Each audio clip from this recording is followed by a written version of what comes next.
Di atas meja kantorku, tergeletak sebuah undangan berwarna gading yang mewah. Kalimat yang merayakan ulang tahun pernikahan ke-10 Saraswati Adiningrat dan Baskara Wijoyo diembos dengan tinta emas, berkilauan di bawah cahaya lampu. 10 tahun, mungkin bukan waktu yang terlalu panjang, tetapi cukup untuk mengubah seorang gadis muda penuh mimpi menjadi wanita yang tenang, dan seorang istri yang menciptakan citra keluarga panutan yang sempurna di mata semua orang. Aku, Saraswati Adiningrat, pernah mempercayai hal itu tanpa syarat.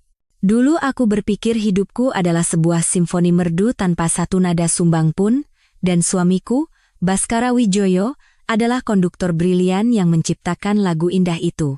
Menengok kembali 10 tahun terakhir, aku sadar telah mengorbankan banyak hal. Aku melepaskan posisi manajer tim di sebuah perusahaan multinasional yang menjanjikan dan membuka jaringan klinik kecantikan kecil. Tujuannya adalah agar aku memiliki lebih banyak waktu untuk keluarga dan menjadi penopang yang kokoh bagi Baskara, yang sedang meniti karier menuju posisi direktur pemasaran di salah satu perusahaan properti terbesar di Indonesia. Teman-temanku mengatakan aku bodoh, menyia-nyiakan bakatku, namun setiap kali aku melihat tatapan bangga dan senyum puas di wajah Baskara, aku merasa semua pengorbananku sepadan. Dia selalu berkata padaku, istriku yang terbaik. Tanpamu, aku tidak akan menjadi seperti sekarang. Kata-kata itu lebih manis dari rayuan apapun di dunia. Pesta perayaan kali ini harus istimewa dan sempurna, sama seperti kehidupan pernikahan kami yang begitu kujaga. Aku memesan convention hall di hotel terbaik di Jakarta, membuat daftar tamu yang lebih dari 300 orang, dan secara pribadi mengurus setiap detail, mulai dari makanan hingga sebotol anggur. Aku ingin semua orang yang datang tidak hanya terpesona oleh kemegahannya, tetapi juga mengagumi dan iri pada cinta kami yang kokoh. Sore itu, setelah menyelesaikan dekorasi bunga dan pulang ke rumah dengan tubuh lelah, Baskara juga baru saja tiba. Dia memegang sebuah kotak beludru berwarna merah tua. Senyumnya masih hangat, tatapannya masih lembut. Dia mendekatiku, dengan lembut menyingkirkan anak rambut yang jatuh di dahiku, dan berkata, sayang, kamu pasti lelah sekali. Sibuk mengurus aku dan keluarga sampai lupa merawat diri sendiri. Kamu kurusan. Ketika dia membuka kotak itu, di dalamnya ada sebuah kalung berlian yang menyilaukan. Desainnya berupa dua hati yang saling bertautan. Hadiah ulang tahun di awal. Terima kasih sudah berada di sisiku selama 10 tahun ini. Rasanya seperti aliran air hangat menyelimuti hatiku, semua kelelahan sirna dalam sekejap. Aku memeluknya erat, membenamkan wajah di dadanya yang bidang, dan menghirup dalam-dalam aroma parfumnya yang familiar. Dengan suami yang begitu perhatian dan penuh kasih, apalagi yang bisa kuharapkan? Namun, tepat di saat aku tenggelam dalam kebahagiaan, sebuah kejanggalan kecil menyusup, seperti nada sumbang dalam simfoni yang sempurna. Ponsel di saku jas Baskara bergetar singkat. Dia dengan lembut melepaskan pelukanku, mengeluarkan ponselnya, dan memeriksanya. Aku tidak melewatkan ekspresi wajahnya yang mengeras sesaat. Namun, dia segera mematikan layar dan tersenyum padaku. Ah, SMS spam lagi. Tetapi tatapannya tanpa sadar mengarah ke balkon. Sebuah perilaku yang belum pernah dia tunjukkan sebelumnya. Intuisi seorang wanita membisikkan ada sesuatu yang salah, tetapi aku berusaha menepis pikiran itu. Mungkin aku terlalu sensitif. Lelah membuatku berpikir yang tidak-tidak. Aku kembali menyibukkan diri dengan persiapan pesta, memastikan riak kecil di hatiku tidak merusak kebahagiaan besar ini. 10 tahun. Cinta kami telah teruji oleh banyak badai, tidak mungkin ada apa-apa. Namun, riak itu tidak kunjung hilang. Malam itu, saat aku sedang memeriksa daftar tamu terakhir di ruang kerja, telepon untuk Baskara berdering lagi. Kali ini, dia tidak mematikannya. Dia menatapku dengan sorot mata ragu-ragu sejenak, aku keluar sebentar, mau terima telepon. Urusan kantor. Dia bergegas ke balkon dan menutup pintu kaca sedikit. Celahnya sangat kecil, tetapi dalam keheningan malam, aku bisa samar-samar mendengar beberapa patah kata. Suaranya rendah dan berat, tidak seperti biasanya. Sudah, jangan menangis lagi. Biar aku yang urus semuanya. Ya, besok pagi aku langsung ke sana. Potongan-potongan kalimat itu menjadi jarum tak terlihat yang menusuk dadaku, membangkitkan kembali kegelisahan yang kurasakan di siang hari. Siapa yang menangis? Apa yang harus diurus oleh Baskara?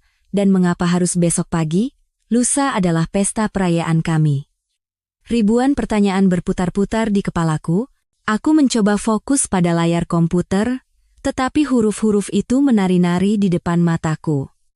Beberapa saat kemudian, Baskara masuk. Ekspresinya seperti biasa, bahkan terlihat lebih ceria. Dia mendekat dari belakang dan memeluk bahuku. Belum selesai juga, sayang. Lanjutkan besok saja. Ayo tidur. Kamu terlalu lelah akhir-akhir ini. Aku memutar kursiku dan menatap lurus ke matanya, mencoba mencari jawaban di sana. Ada masalah di kantor? Suaramu terdengar serius tadi. Baskara tertawa. Senyum yang sangat alami, tidak ada sedikit pun kecanggungan. Ah, bukan apa-apa. Klien penting di Surabaya tiba-tiba minta bertemu. Kontrak proyek baru harus diselesaikan, dan sialnya mereka hanya punya waktu besok pagi. Sepertinya aku harus ke sana sebentar. Pergi pagi, pulang sore. Surabaya. Bukankah proyek itu baru akan dimulai minggu depan? Kenapa terburu-buru? Kecurigaan yang samar muncul di benakku. Sepenting itukah? Lusa kan pesta kita. Apa kamu bisa kembali tepat waktu? Suaraku penuh kekhawatiran. Tentu saja aku akan pulang tepat waktu. Jangan khawatir, sayang. Baskara mencium keningku. Ini kontrak terbesar tahun ini. Ini juga berhubungan langsung dengan promosiku menjadi wakil direktur utama. Kamu juga senang kan kalau suamimu jadi wakil direktur utama? Aku berangkat subuh, selesaikan urusan, lalu langsung naik pesawat kembali. Aku janji sudah tiba sebelum besok malam untuk membantumu melakukan persiapan terakhir. Tunggu saja di rumah baik-baik ya. Penjelasannya sangat masuk akal. Kariernya, promosinya, semua adalah hal yang selalu kudukung. Namun, entah kenapa hatiku tidak tenang. Cara dia menekankan kata wakil direktur utama, sikapnya yang menjadikan ambisinya sebagai alasan, terasa tidak tulus. Tetapi aku tahu, jika aku bertanya lebih jauh, dia akan mengatakan aku tidak mempercayainya, tidak memahami pekerjaannya. Selama 10 tahun, aku selalu menjadi istri yang pengertian. Kali ini pun harus begitu. Aku bangkit, berjalan ke lemari, dan mulai mengeluarkan koper kecilnya. Biar aku siapkan barang-barangmu. Hati-hati di jalan ya. Baskara menatapku dengan ekspresi puas, mungkin karena sikapku yang perhatian. Dia tidak tahu. Saat dia berbohong, sebuah retakan tak kasat mata mulai terbentuk pada lukisan sempurna yang telah susah payah kulukis selama 10 tahun. Retakan yang sangat kecil, tetapi cukup untuk menjadi celah bagi badai paling mengerikan untuk merembes masuk. Aku terus berkata pada diriku sendiri, ini hanya pikiran konyol. Aku hanya terlalu sensitif dan curiga karena kelelahan mempersiapkan pesta besar. Baskara adalah suamiku, pria yang telah bersamaku selama 10 tahun. Tidak mungkin dia menipuku di saat yang begitu berarti ini, bukan? Aku memasukkan kalung berlian ke dalam kotaknya dan menyimpannya jauh di dalam laci meja rias. Hadiah yang seharusnya menjadi simbol cinta abadi itu, kini telah menjadi barang bukti yang menanamkan benih kecurigaan yang tidak nyaman di hatiku. Malam itu, aku berpura-pura tidur lelap di samping Baskara, tetapi kedua mataku terbuka lebar dalam kegelapan. Aku mendengar napasnya yang teratur, mencium aroma parfum maskulinnya yang familiar di bantal, tetapi entah kenapa aku merasa ada aroma lain, aroma yang asing, manis menyengat, dan terasa murahan. Aroma itu seperti hantu tak terlihat, melayang-layang di suatu tempat di kamar ini, dan mengganggu pikiranku. Aku menertawakan diriku sendiri. Apa aku sudah gila? Seorang wanita yang akan merayakan hari jadi yang mewah, dan baru saja menerima hadiah mahal dari suaminya, malah berimajinasi tentang hal yang tidak ada. Aku memejamkan mata, mencoba memaksa diri untuk tidur, berusaha mengusir pikiran-pikiran gila itu. Keesokan paginya, Baskara bangun sangat pagi. Dia mengenakan setelan bisnis yang rapi dan membawa koper kecil yang kusiapkan semalam. Dia mencium keningku dengan ringan dan berbisik, aku berangkat ya, sayang. Jaga rumah baik-baik. Aku akan segera kembali setelah urusan selesai. Aku hanya bergumam dari tenggorokan, mataku tetap terpejam. Aku tidak ingin dia melihat mataku yang lelah, dan lingkaran hitam di bawahnya karena tidak tidur semalaman. Pintu kamar tidur tertutup, disusul suara pintu depan yang juga tertutup. Rumah yang luas ini seketika menjadi sunyi yang menakutkan. Berbaring di tempat tidur yang kosong, hawa dingin merayap di sekujur tubuhku. Aku tidak bisa tidur lagi. Didorong oleh dorongan aneh, aku melompat dari tempat tidur dan menuju ruang ganti. Kemeja putih yang baru saja dilepas Baskara tergantung di kursi. Aku mengambilnya dan membawanya ke hidungku. Dan seluruh tubuhku membeku. Di sana, aroma parfum wanita yang menyengat dan menggangguku semalaman itu ada di sana. Itu bukan imajinasi. Aroma itu menempel sangat tipis di kerah kemejanya, bercampur dengan parfumnya, menciptakan perpaduan yang memuakkan. Tanganku gemetar, dan kemeja itu jatuh ke lantai. Seluruh indraku memasuki siaga tertinggi. Aku mulai menggeledah. Sebuah tindakan yang belum pernah kulakukan sekalipun selama 10 tahun terakhir. Karena aku selalu mempercayainya secara mutlak. Aku memeriksa saku jas yang dipakainya kemarin, saku celananya. Tidak ada apa-apa. Hanya beberapa memo kerja dan sebungkus permen karet. Aku hampir menyerah dan menyalahkan diriku sendiri sebagai istri yang paranoid ketika aku mengangkat dompetnya untuk memasukkannya kembali ke laci, selembar kertas kecil yang terlipat jatuh dari celah slot kartu yang dalam. Itu bukan kartu nama atau memo. Itu adalah struk kartu kredit. Jantungku berdebar kencang. Dengan tangan gemetar, aku membukanya. Struk itu dikeluarkan oleh sebuah restoran Prancis bernama Le Rêve, yang berarti mimpi. Sungguh nama yang romantis sekaligus kejam. Aku tahu restoran itu. Terkenal dengan harganya yang selangit dan privasi yang sempurna, tempat kencan rahasia bagi kalangan atas. Namun, yang membuatku tercengang adalah menu yang tertera di struk, wagyu steak untuk 2 orang, sebotol Chateau Margaux, dan tiramisu untuk berdua, total tagihannya hampir 10 juta rupiah. Waktu yang tertera di struk adalah pukul 7 malam, 2 hari yang lalu. Tepat di hari ketika Baskara memberitahuku bahwa dia harus lembur karena rapat penting dengan klien dan hanya makan malam seadanya dengan roti. Dia berbohong. Saat istrinya menunggunya dengan cemas di rumah dengan makan malam yang sudah dingin, dia sedang menikmati makan malam romantis dengan orang lain. Air mataku pecah, tetapi aku segera menyekanya. Sekarang bukan waktunya untuk menangis. Aku mengeluarkan ponsel, memotret struk itu dengan jelas, lalu dengan hati-hati melipatnya kembali dan menyelipkannya ke tempat semula. Aku harus tenang. Aku harus bertindak seolah-olah tidak tahu apa-apa. Aku terduduk di lantai yang dingin, bersandar di tempat tidur. Kepalaku pening.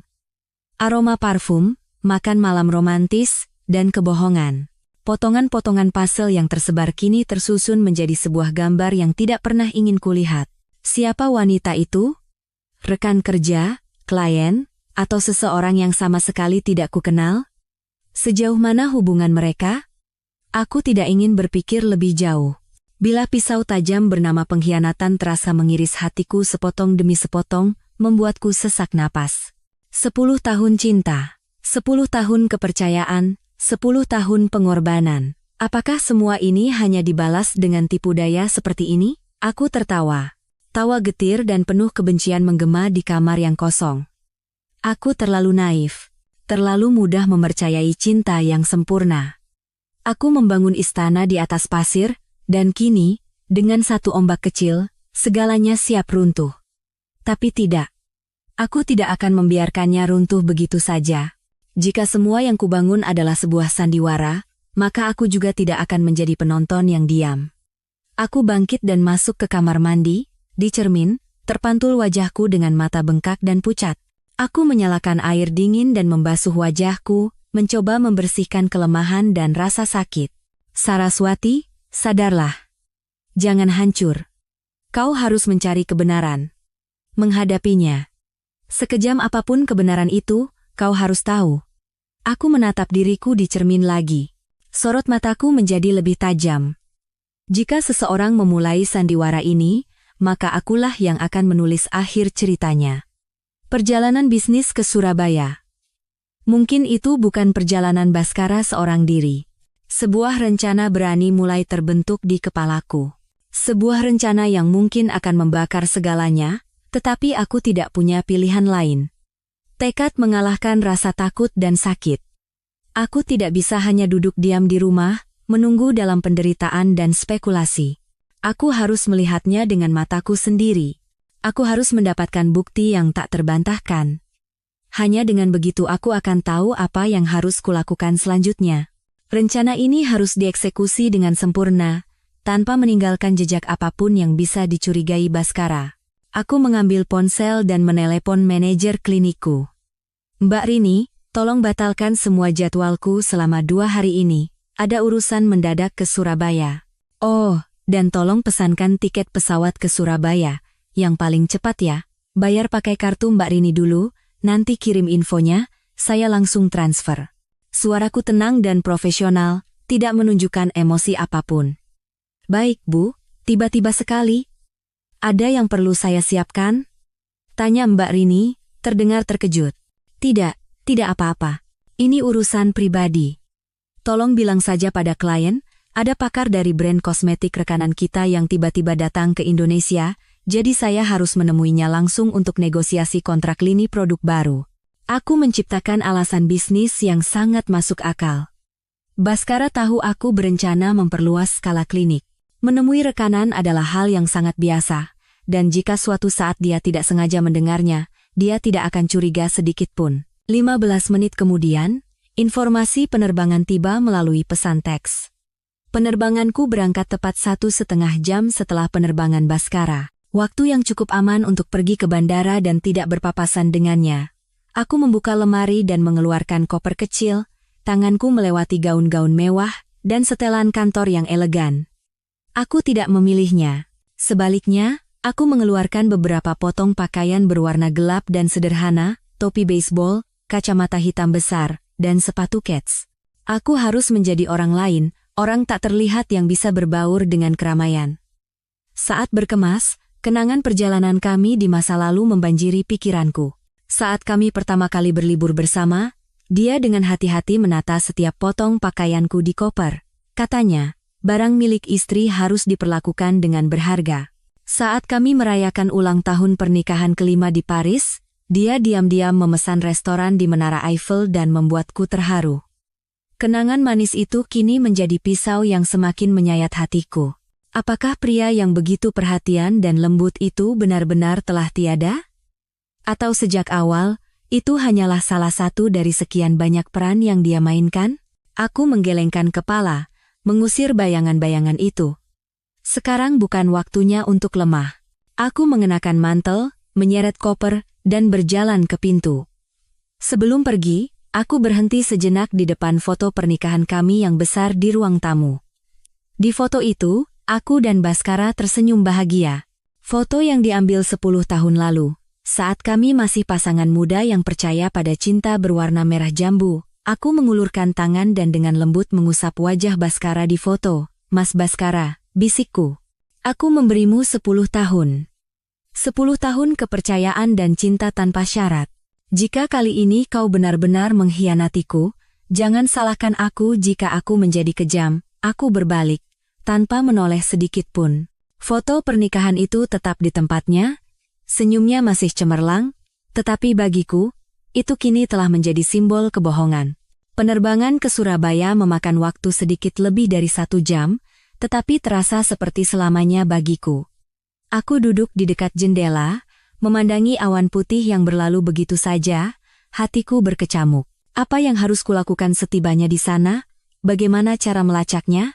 Dan jika kecurigaanku benar, bagaimana aku akan menghadapinya? Tidak ada jawaban. Aku hanya tahu aku harus pergi sampai akhir. Bandara Internasional Juanda menyambutku dengan gerimis musim gugur. Udara yang sejuk membuat hatiku yang kosong semakin dingin. Aku tidak memesan taksi ke hotel, melainkan menyewa mobil. Aku harus bergerak secara mandiri dan fleksibel. Setelah keluar dari bandara, aku langsung menuju hotel bintang 5 tempat Baskara mengatakan akan bertemu klien. Namun, aku tidak masuk.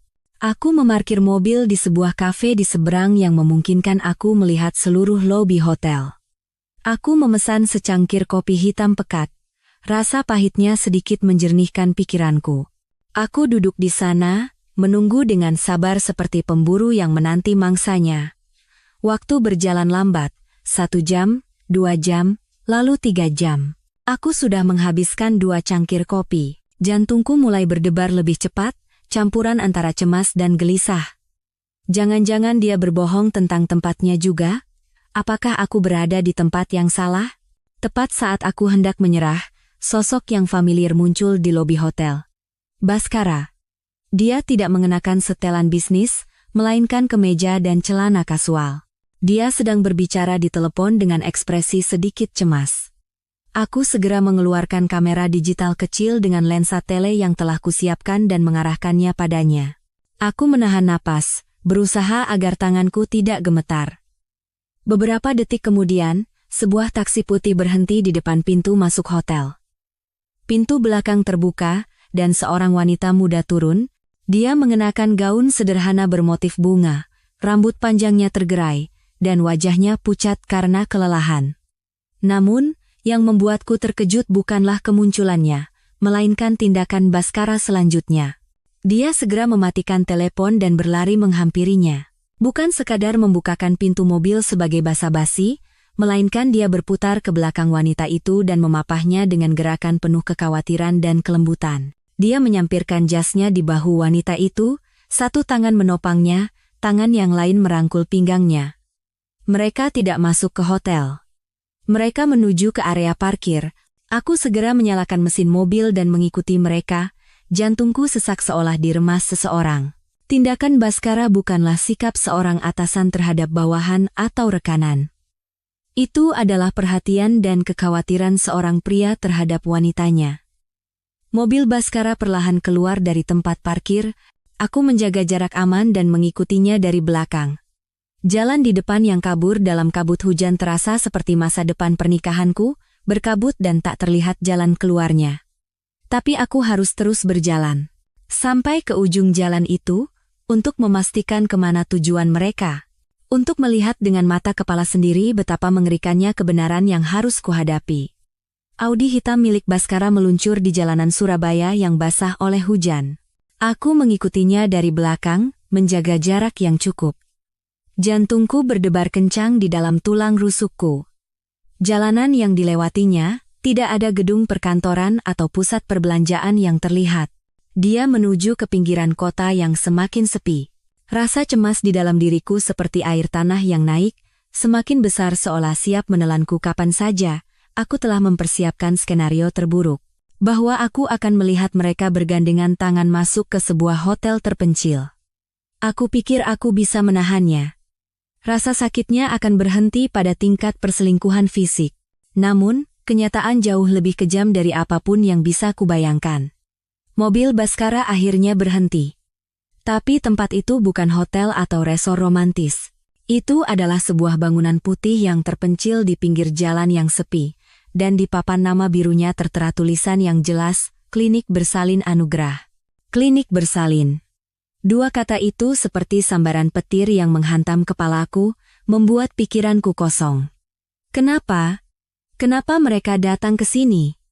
Aku segera memarkir mobil di sebuah gang kecil di belakang pohon. Dengan tangan gemetar, aku mengangkat kamera. Aku memperbesar lensa semaksimal mungkin, mengarahkannya ke mobil Bhaskara. Pintu mobil terbuka, Bhaskara turun lebih dulu. Dia tidak masuk ke dalam, melainkan dengan lembut berputar ke sisi penumpang, membuka pintu, dan membantu wanita muda itu turun. Kondisinya tampak sangat lemah.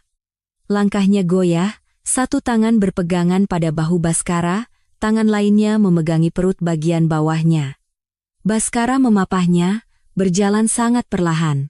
Tatapannya tidak pernah lepas dari wanita itu sedetik pun, penuh dengan kekhawatiran dan rasa iba. Mereka langsung masuk ke dalam klinik dan menghilang di balik pintu kaca. Aku duduk termangu di dalam mobil. Kamera terlepas dari tanganku dan jatuh ke kursi penumpang. Segala sesuatu di sekitarku terasa berputar. Klinik bersalin. Aborsi. Pengguguran kandungan. Kata-kata yang tercecer itu terhubung dengan sendirinya di kepalaku, menciptakan kebenaran mengerikan yang tidak berani ku percaya. Dia hamil, anak suamiku. Dan hari ini, dia berbohong padaku akan pergi dinas, dan membawanya ke sini untuk menyelesaikan akibat dari dosa mereka. Duniaku runtuh. 10 tahun kehidupan pernikahan, 10 tahun cinta, semua yang telah kubangun selama 10 tahun, dalam sekejap menjadi sebuah sandiwara murahan dan bahan tertawaan. Aku pikir aku cukup kuat untuk menghadapi segalanya, tetapi kebenaran ini melampaui batas kesabaranku.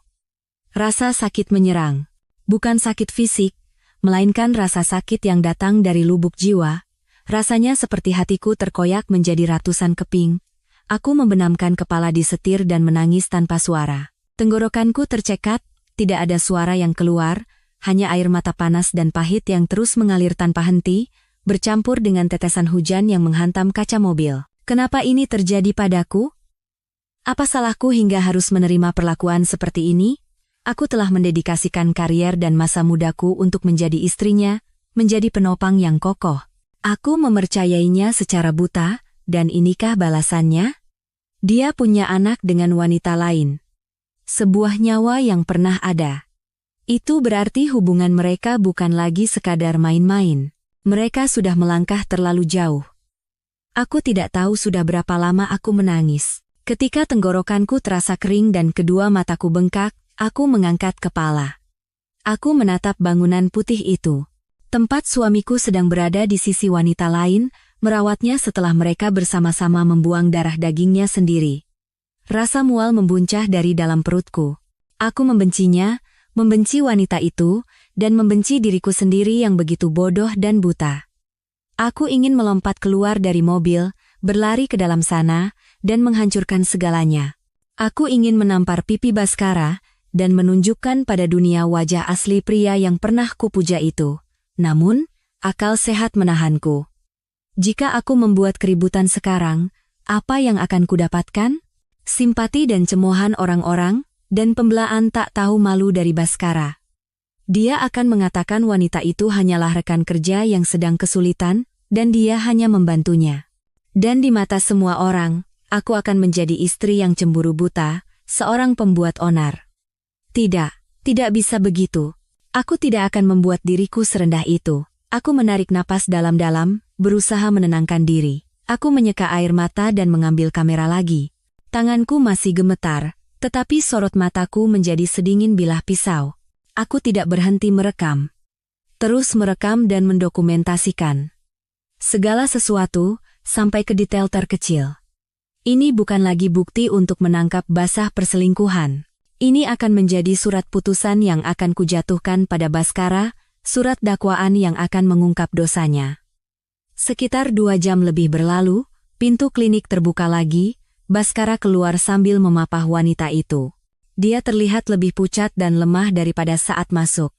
Dia dengan hati-hati mendudukkannya di kursi penumpang, memasangkan sabuk pengaman, lalu kembali ke kursi pengemudi. Sebelum menyalakan mesin, dia mencondongkan tubuhnya dan memberikan ciuman ringan di kening wanita itu. Ciuman yang berisi penghiburan dan kelegaan. Semua adegan itu terekam dengan jelas di lensa kameraku. Mobil mereka perlahan meninggalkan klinik. Aku tidak lagi mengikutinya. Tujuan mereka selanjutnya pasti tempat di mana wanita itu bisa beristirahat. Aku tidak perlu tahu lebih jauh. Apa yang kusaksikan hari ini sudah lebih dari cukup. Aku duduk di mobil, memandangi mobil Baskara yang menghilang di telan hujan. Aku tidak menangis lagi. Sesuatu di dalam diriku telah mati, hancur menjadi debu. Sesuatu itu adalah cinta dan kepercayaan. Namun, dari tumpukan abu itu, sesuatu yang lain lahir, lebih kuat dan lebih dingin. Aku tahu apa yang harus kulakukan sekarang.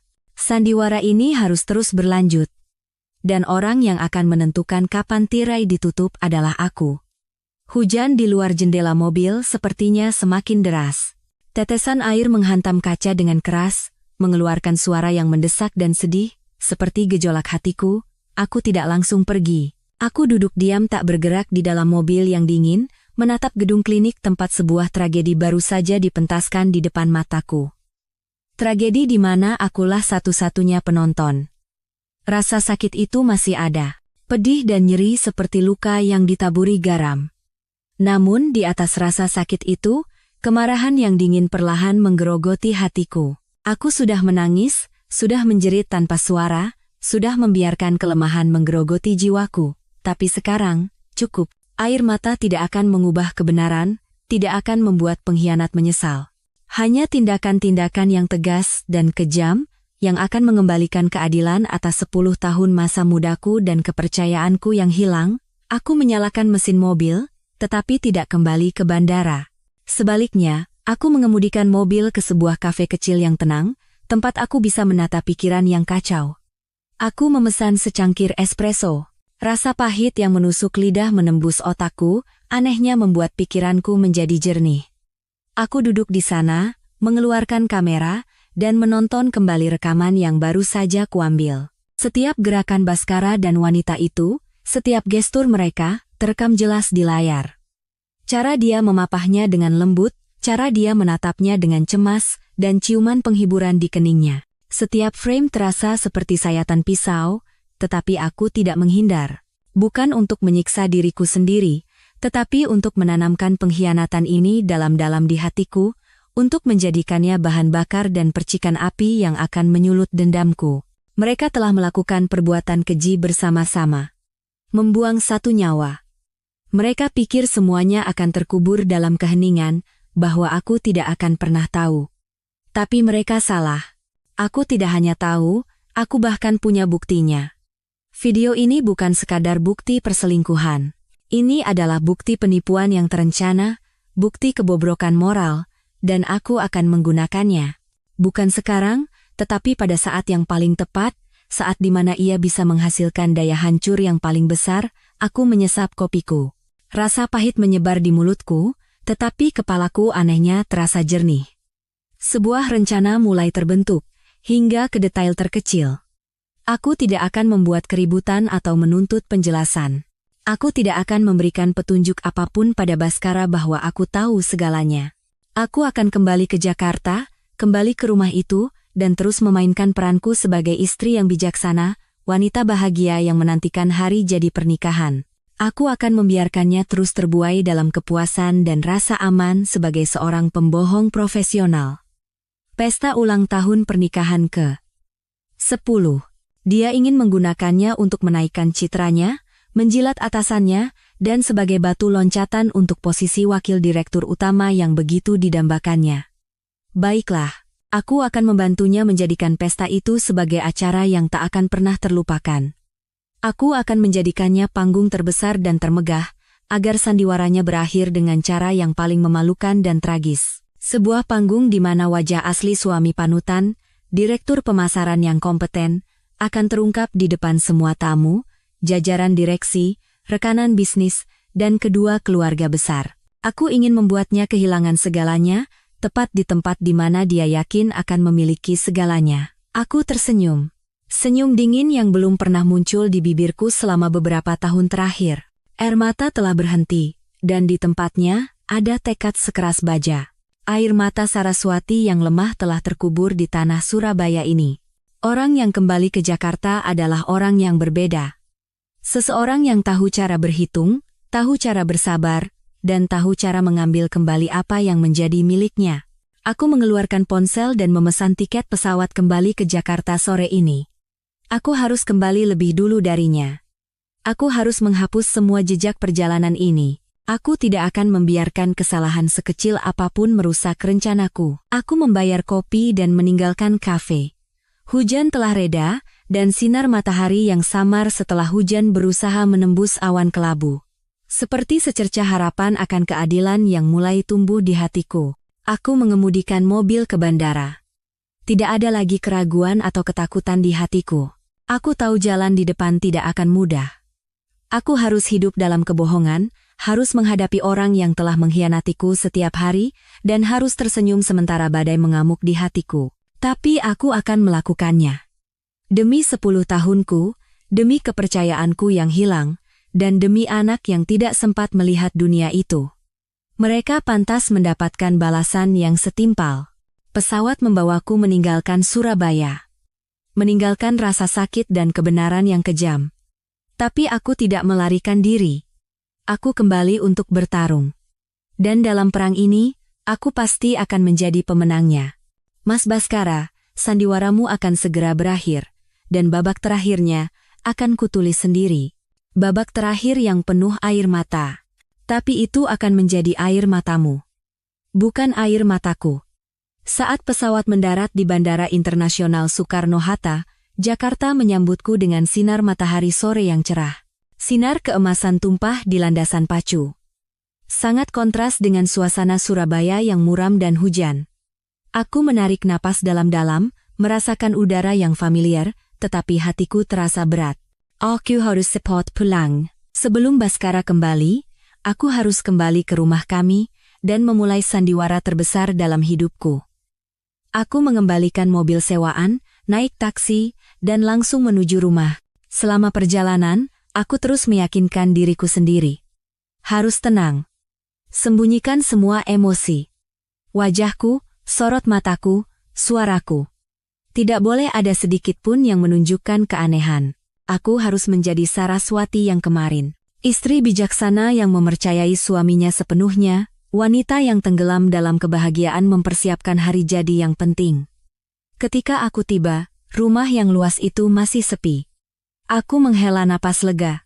Masih ada waktu. Hal pertama yang kulakukan adalah menghapus semua jejak.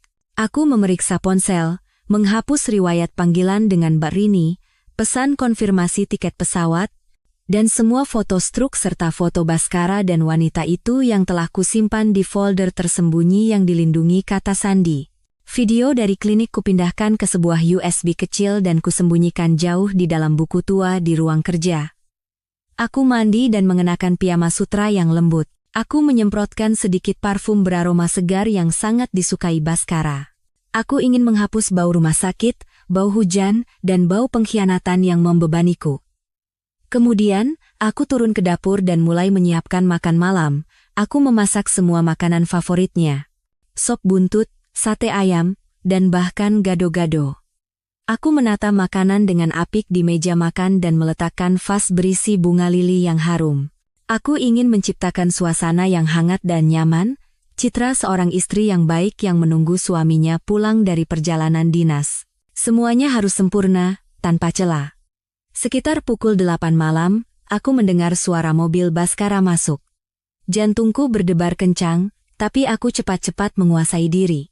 Aku menarik napas dalam-dalam, memasang senyum paling cerah, dan berjalan ke pintu untuk menyambutnya. Perjalanan dinasnya pasti melelahkan ya, kataku dengan suara lembut, sambil mengambil tas kerjanya.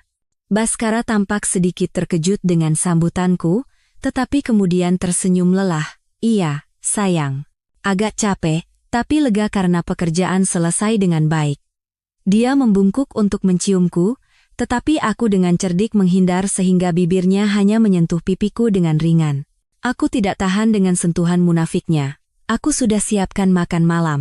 Semuanya kesukaanmu. Cepat mandi dan makan selagi hangat. Aku masih berbicara dengan suara lembut. Baskara mengangguk dan langsung naik ke atas. Aku berdiri di ruang tamu, memandangi punggungnya. Hatiku sedingin es. Dia benar-benar aktor yang hebat. Tidak ada celah sedikit pun di wajahnya, tidak ada secuil pun rasa bersalah. Jika aku tidak menyaksikannya sendiri, aku pun akan percaya pada penampilannya yang lelah karena pekerjaan. Selama makan malam, aku berusaha bersikap salamiah mungkin. Aku terus menambahkan lauk ke piringnya dan bertanya tentang perjalanan dinasnya. Kontraknya lancar? Kliennya tidak mempersulitkan? Aku menatap lurus ke matanya, mencoba mencari secercah kegugupan. Tapi tidak ada. Baskara menjawab tanpa ragu. Dia mengarang cerita tentang proses negosiasi yang alot, tentang bagaimana dia berjuang meyakinkan mitra bisnisnya. Ceritanya begitu detail, sehingga aku sendiri hampir mempercayainya. Kamu hebat sekali, kataku sambil menuangkan segelas anggur untuknya. Syukurlah semuanya beres. Sekarang kita bisa fokus pada pesta perayaan kita. Persiapannya sudah hampir selesai, tinggal mempelai prianya saja yang tampil gagah. Mendengar perkataanku, Baskara tertawa lepas. Tawa yang penuh percaya diri. Dia mengangkat gelasnya dan menyentuhkannya dengan ringan ke gelasku. Semua ini berkat istriku. Kamu benar-benar penopangku yang paling kokoh. Aku ikut tersenyum dan membawa gelas ke bibirku, tetapi hatiku terasa pahit. Penopang. Berkat aku menjadi penopangnya, dia bisa dengan tenang berperang di medan lain, medan yang ternoda oleh dosa. Malam itu, saat berbaring di tempat tidur, Baskara memelukku dari belakang dan berbisik, "Aku kangen." Seluruh tubuhku menegang. Sentuhannya terasa menjijikkan. Aku segera mencari alasan. "Aku lelah sekali, sayang." Sepertinya beberapa hari ini terlalu memaksakan diri untuk persiapan pesta. Baskara terdengar sedikit kecewa, tetapi dia tidak berkata apa-apa lagi dan melepaskan pelukannya. "Kalau begitu, cepatlah tidur." Dia membalikkan badan, dan beberapa saat kemudian, napasnya yang teratur terdengar. Bagaimana dia bisa tidur begitu nyenyak? Setelah melakukan hal sekeji itu dan berbohong terang-terangan pada istrinya, bagaimana dia bisa tidur dengan begitu damai, dan aku kembali terjaga semalaman. Mendengar napas orang di sampingku, aku merasakan keterasingan yang menakutkan. 10 tahun kami tidur di ranjang yang sama, tetapi baru malam ini aku menyadari bahwa aku tidak pernah benar-benar memahami pria ini. Aku telah memulai sandiwaraku, peran yang menyakitkan dan sulit, tetapi aku tahu aku harus terus melakukannya. Sampai hari di mana tirai sandiwara ini ditutup, aku harus memerankan peran ini dengan sempurna. Dan saat itu tiba, orang yang harus membayar semua harganya, bukanlah aku. Hidup dalam kebohongan adalah siksaan yang luar biasa. Setiap hari aku harus mengenakan topeng, tersenyum dan berbicara pada orang yang telah menusukku dari belakang. Setiap kata manis Baskara, setiap sentuhan mesranya, membuatku mual, tetapi aku harus menerimanya dan memainkan peran sebagai istri yang bahagia dengan sempurna. Tekanan ini perlahan menggerogoti jiwaku seperti racun. Aku tahu aku tidak bisa melakukan ini sendirian. Aku butuh sekutu. Seseorang yang cerdas, berhati-hati, dan bisa dipercaya untuk membantuku menyusun rencana yang sempurna. Dan yang terpenting, seseorang tempatku bisa meluapkan beban psikologis yang semakin berat ini. Aku teringat pada Reza Pramudia, sahabat terbaikku sejak kuliah. Reza bukan detektif swasta. Dia adalah seorang pengacara korporat, tetapi aku tahu dia memiliki kecerdasan, logika, dan jaringan yang diperlukan untuk membantuku. Lebih dari itu, dia adalah satu-satunya orang yang bisa kupercaya sepenuhnya saat ini. Aku bertemu Reza di sebuah kafe buku yang tenang, tempat kami sering berkunjung saat masih mahasiswa. Sudah lama tidak bertemu, Reza terlihat lebih dewasa dan berwibawa. Mengenakan setelan yang pas di badan, dia memancarkan kepercayaan diri seorang pengacara sukses. Melihatku, dia tersenyum hangat seperti dulu. Wah, CEO jaringan klinik kecantikan yang sukses ini akhirnya punya waktu juga bertemu teman miskinnya? Nada bicaranya masih jenaka, tetapi di matanya tersirat kekhawatiran yang tulus. Aku memaksakan senyum, tetapi mungkin terlihat lebih buruk dari tangisan. "Jangan bercanda. Aku sedang ada masalah serius." Melihat ekspresiku, Reza langsung menjadi serius. Dia memesan 2 cangkir teh kamomil. "Ada apa? Ceritakan. Aku akan mendengarkan." "Kamu terlihat sangat tidak baik." Aku menarik napas dalam-dalam dan mulai bercerita. Mulai dari kecurigaan awal, perjalanan rahasia ke Surabaya, hingga pemandangan mengerikan yang kusaksikan di klinik bersalin. Aku menceritakan semuanya tanpa menyembunyikan satu detail pun. Reza mendengarkan dengan tenang tanpa memotong. Alisnya semakin berkerut, dan wajahnya mengeras. Sesekali dia mengangguk, sorot matanya yang tajam seolah menganalisis setiap kata-kataku. Setelah ceritaku selesai dan aku menunjukkan video yang kuambil, dia terdiam lama. Keheningannya membuatku cemas. Apakah aku terlalu gegabah? Terlalu emosional? Aku bertanya dengan cemas. Reza menggelengkan kepala. Dia menatapku dengan sorot mata yang bercampur antara amarah atas namaku dan rasa hormat. "Tidak, Saras. Kau sangat tenang dan berani. Kebanyakan wanita dalam situasimu akan hancur atau membuat keributan yang tidak berguna. Kau telah melakukan hal yang paling sulit. Menahan emosi dan mengamankan bukti." Dia menghela napas dan berkata dengan suara rendah, Aku tidak menyangka Baskara orang seperti itu. Di luar selalu terlihat berwibawa dan sangat mencintai istrinya. Lalu sekarang aku harus bagaimana? Tanyaku dengan suara putus asa. Untuk saat ini, teruslah berakting seperti sekarang, kata Reza. Suaranya telah kembali menjadi suara pengacara yang logis. Biarkan dia berpikir kau tidak tahu apa-apa. Semakin dekat hari perayaan, kewaspadaannya akan semakin lengah. Sementara itu, kita harus mengumpulkan bukti tambahan. Bukan hanya masalah emosional, tapi juga masalah keuangan. Masalah keuangan? Tanyaku terkejut. Maksudmu? Saras. Ketika seorang pria berselingkuh, apalagi sampai menghamili selingkuhannya, dia tidak hanya mengkhianati perasaan. Dia pasti menghabiskan banyak uang untuk menutupi perbuatannya dan memberikan kompensasi. Dan uang itu bisa jadi adalah harta bersama kalian, atau bahkan uang perusahaan, analisis Reza. Pernahkah kau memeriksa kondisi keuangan Baskara? Apakah kau tahu persis pemasukan dan pengeluarannya? Aku menggelengkan kepala.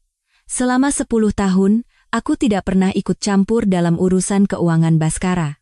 Aku mempercayainya sepenuhnya. Biaya hidup, biaya sekolah anak jika ada, dan investasi besar, semua manajemen keuangan rumah tanggaku pegang. Baskara hanya mengambil sebagian gajinya untuk uang saku. Aku selalu berpikir dia adalah orang yang tidak terlalu peduli dengan uang. Itulah kesalahan terbesarmu, kata Reza. Kepercayaan butamu memberinya kesempatan. Sekarang kita harus mencari tahu. Aku akan minta tolong temanku yang ahli dalam investigasi keuangan. Apakah kau bisa mendapatkan nomor rekening, informasi bank, dan kartu kredit Baskara? Aku mengangguk. Informasi itu semua aku tahu, bagus. Serahkan itu padaku, kata Reza, dan satu hal lagi.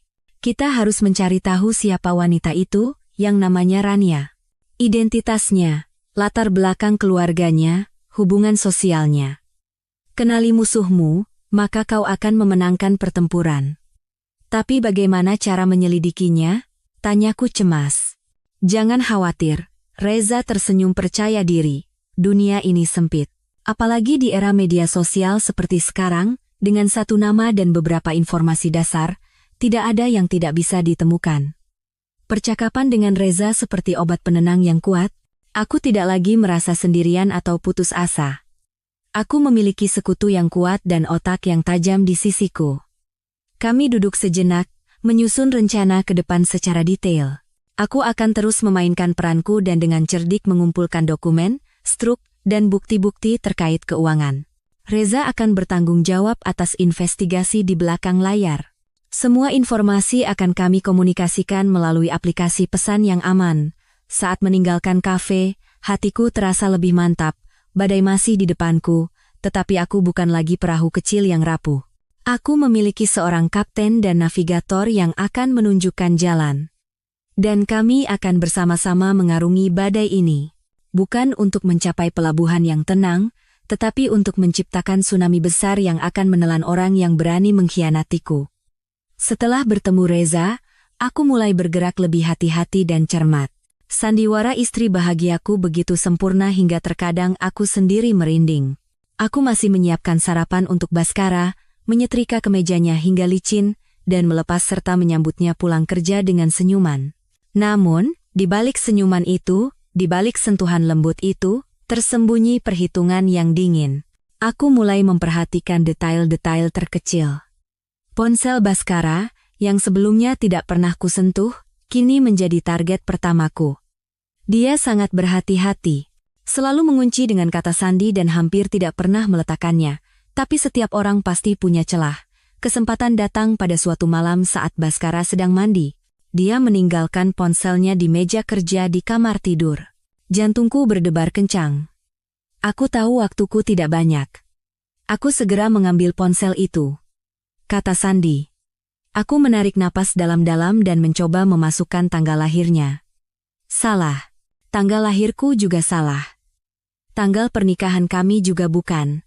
Keringat dingin mulai mengalir. Masa aku gagal di langkah pertama, aku menenangkan diri dan berpikir angka penting apalagi baginya. Tiba-tiba aku teringat nomor plat mobil pertama yang dibelinya. mobil yang sangat dibanggakannya. Dengan tangan gemetar, aku memasukkan angka-angka itu. Layar terbuka. Aku menghela napas lega. Tidak ada waktu untuk melihat pesan atau riwayat panggilan. Targetku adalah informasi keuangan. Aku segera masuk ke aplikasi mobile bankingnya. Dia memiliki 3 rekening di 3 bank yang berbeda. Aku mengambil tangkapan layar dari seluruh riwayat transaksi selama setahun terakhir dari ketiga rekening tersebut. Ratusan transaksi besar dan kecil terpampang di depanku. Tidak ada waktu untuk membacanya secara detail. Aku hanya fokus menyimpan semuanya. Kemudian aku masuk ke kotak masuk emailnya dan mencari laporan tagihan kartu kredit. Semuanya juga kuunduh dan kukirim ke alamat email baru yang kubuat khusus untuk ini. Setelah menyelesaikan semua pekerjaan dan membersihkan jejak, suara air di kamar mandi berhenti. Aku segera mengunci layar, meletakkan ponsel di tempat semula, dan keluar dari kamar. Jantungku masih berdebar kencang. Rasanya mengerikan, bertindak seperti pencuri di rumahku sendiri. Tapi aku tahu ini harus dilakukan. Malam itu, setelah memastikan Baskara tertidur lelap, barulah aku menyalakan laptop cadangan, dan mulai memeriksa apa yang telah kukumpulkan. Angka-angka dingin di laporan transaksi bank perlahan mengungkap kebenaran yang lebih mengerikan dari perselingkuhan. Selain gaji yang masuk ke rekening utama yang kuketahui, ada sejumlah besar uang dari sumber yang tidak diketahui masuk ke 2 rekening lainnya. Uang ini segera ditransfer ke rekening asing lain atau ditarik tunai. Apakah ini uang suap dari proyek? Aku tidak yakin. Tapi ini menunjukkan bahwa Baskara tidak sebersih kelihatannya. Namun, yang paling membuatku terkejut adalah riwayat transaksi kartu kredit, serangkaian pembayaran untuk barang-barang mewah yang belum pernah kulihat sebelumnya berderet. Jam tangan Rolex seharga ratusan juta, tas Hermes Birkin yang harganya selangit, dan biaya perjalanan ke resor bintang 5 di Surabaya dan Bali pada tanggal-tanggal di mana dia mengatakan sedang dinas keluar kota. Dan akhirnya, aku menemukannya. Pembayaran sebesar 300 juta rupiah 6 bulan lalu. Keterangan pembayaran. Uang muka apartemen Taman Cendana. Apartemen Taman Cendana. Kompleks apartemen baru yang terkenal dengan desain mewah dan harga selangit. 300 juta rupiah. Dari mana dia mendapatkan uang sebanyak itu? Dan untuk siapa apartemen itu dibeli? Seluruh tubuhku gemetar.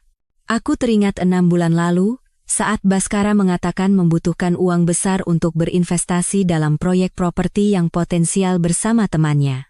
Dia membujukku untuk mencairkan sebagian dari tabungan bersama kami, yang kukumpulkan dengan susah payah dari hasil klinik. Dia mengatakan ini adalah kesempatan emas, dan dalam beberapa tahun, modal akan kembali dan keuntungan bisa berlipat ganda. Aku, yang sangat mempercayai kelihayan bisnis suamiku, setuju tanpa ragu. Ternyata, proyek potensial itu adalah sebuah apartemen mewah, dan teman yang berinvestasi bersamanya jelas bukan seorang pria. Kemarahan membuncah tak terkendali. Dia tidak hanya menipu perasaanku, tetapi juga uangku. Dengan darah dan keringatku, dia membelikan rumah lain untuk selingkuhannya. Pengkhianatan ini bukan hanya satu bilah pisau. Ini adalah ribuan, puluhan ribu bilah pisau yang mencabik-cabik hati dan harga diriku. Malam itu juga, aku mengirimkan semua bukti kepada Reza. Keesokan paginya, dia menelepon dengan suara serius. Saras, situasinya lebih parah dari yang kita duga. Aku sudah menyuruh orang memeriksanya, dan apartemen Taman Cendana itu atas nama seorang wanita bernama Rania Alisha. Rania Alisha. Nama yang samar-samar ku dengar di video dari klinik. Sekarang semuanya menjadi jelas. Semuanya telah direncanakan dengan sempurna. Dengan uangku, dia membelikannya rumah dan merencanakan masa depan bersamanya. Kehidupan pernikahanku, rumahku, semua hanyalah tempat persinggahan yang dimanfaatkannya, seekor angsa yang bertelur emas. Tidak ada lagi yang perlu dikatakan. Kebenaran begitu nyata dan begitu kejam. Kini, di hatiku tidak ada lagi secuil pun cinta, sejumput pun harapan, hanya kehampaan dan dendam yang dingin yang tersisa. Pesta perayaan yang akan datang. Itu bukan hanya akan menjadi tempat untuk mengungkap perselingkuhannya. Itu akan menjadi tempat di mana aku akan merebut kembali semua milikku, uangku dan kehormatanku. Setelah mendapatkan bukti kuat mengenai keuangan, aku tahu aku memiliki senjata yang sangat ampuh. Namun, untuk menutup tirai sandiwara dengan cara yang paling sempurna, aku perlu memahami lawanku lebih dalam. Rania Alisha. Siapakah dia? Dari mana asalnya, dan bagaimana persisnya hubungannya dengan Baskara? Apakah dia hanya gadis lugu yang silau oleh penampilan gemerlap Baskara? Ataukah dia adalah kaki tangan dalam sandiwara penipuan ini? Aku meneruskan pertanyaan-pertanyaan ini kepada Reza. Dan hanya dalam beberapa hari, dia mengirimkan laporan rinci tentang Rania Alisha, sebuah laporan yang membuatku melihat segalanya dari sudut pandang yang baru. Rania Alisha bukanlah anak magang lugu seperti yang kubayangkan. Dia berusia 22 tahun. Lahir di sebuah kota kecil dari keluarga pekerja biasa. Orang tuanya bercerai sejak dini, dan Rania tinggal bersama ibunya, terpaksa bekerja sejak usia muda. Masa lalunya cukup rumit. Dia pernah beberapa kali menjalin hubungan dengan pria-pria tua dan kaya. Tujuannya jelas. Menggunakan masa muda dan kecantikannya untuk mendapatkan kehidupan mewah dan melarikan diri dari masa lalu miskin yang selalu ingin ditinggalkannya. Laporan Reza juga melampirkan isi pesan WhatsApp yang berhasil dipulihkan dari ponsel lama Rania, pesan-pesan yang telah dihapusnya, tetapi berhasil dikembalikan oleh ahli teknologi Reza. Membaca pesan-pesan itu, aku merinding melihat betapa perhitungannya gadis muda ini. Dia bukan korban, melainkan seorang pemburu profesional.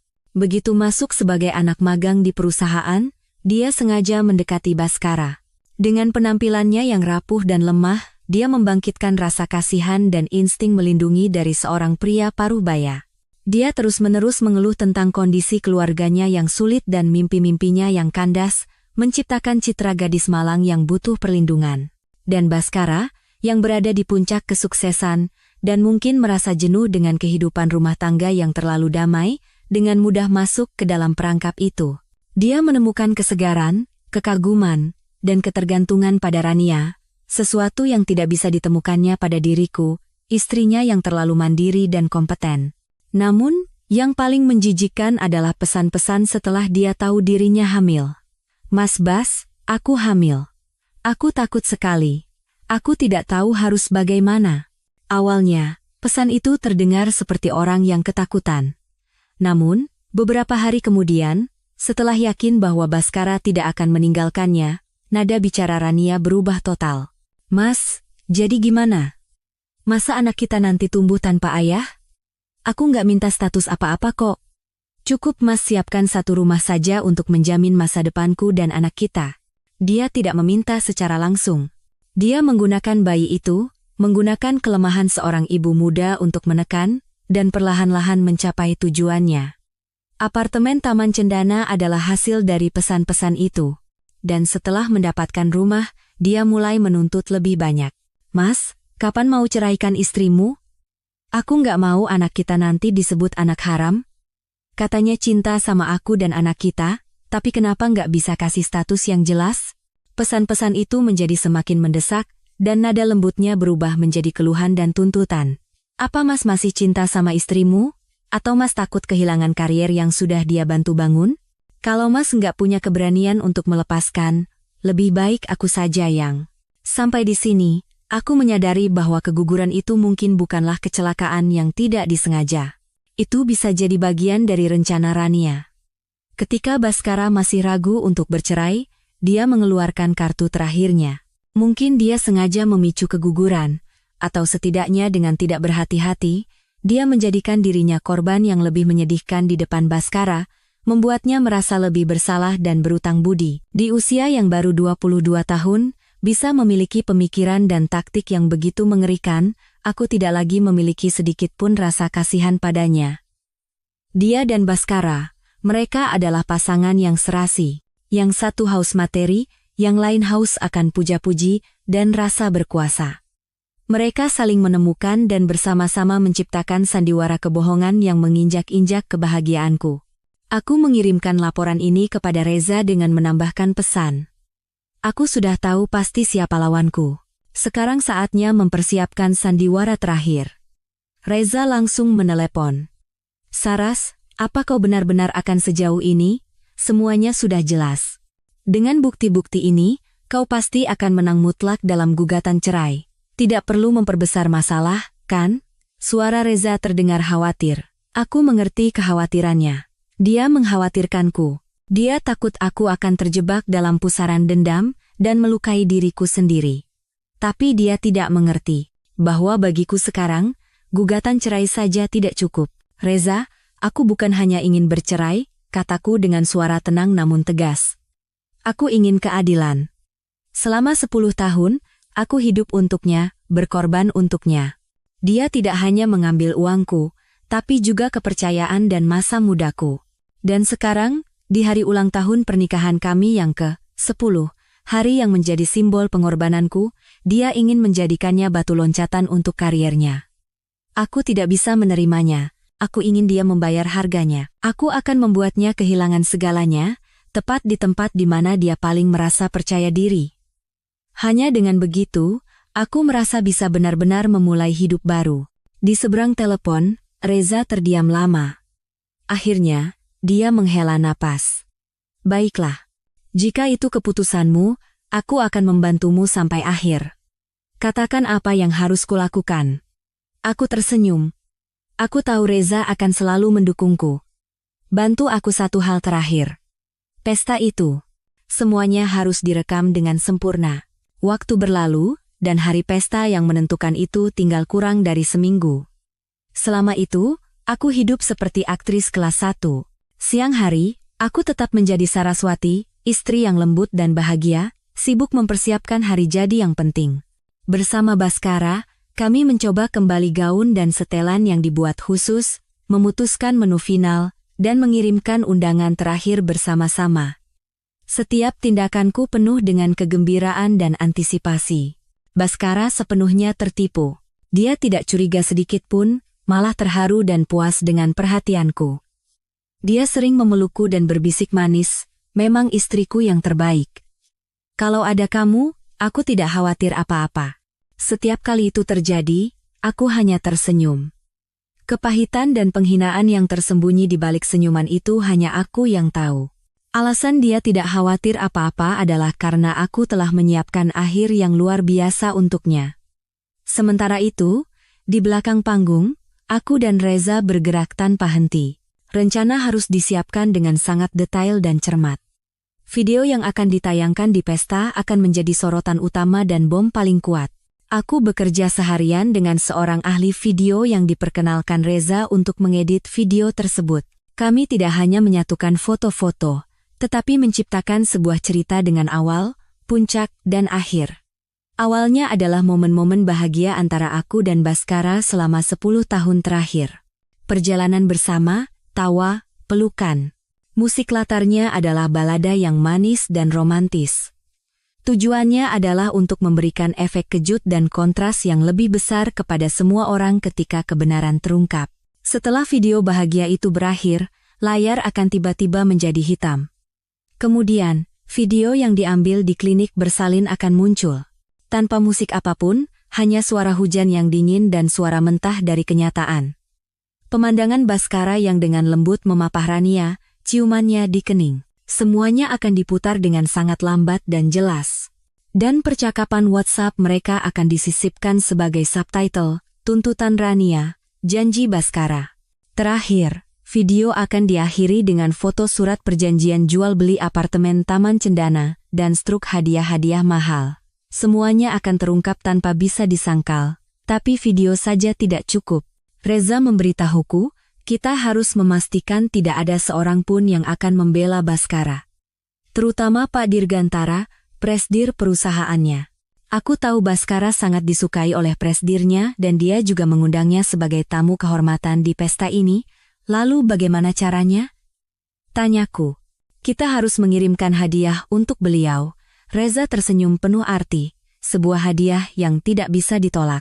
Sesuai saran Reza, aku menyiapkan sebuah map khusus hanya untuk Pak Dirgantara.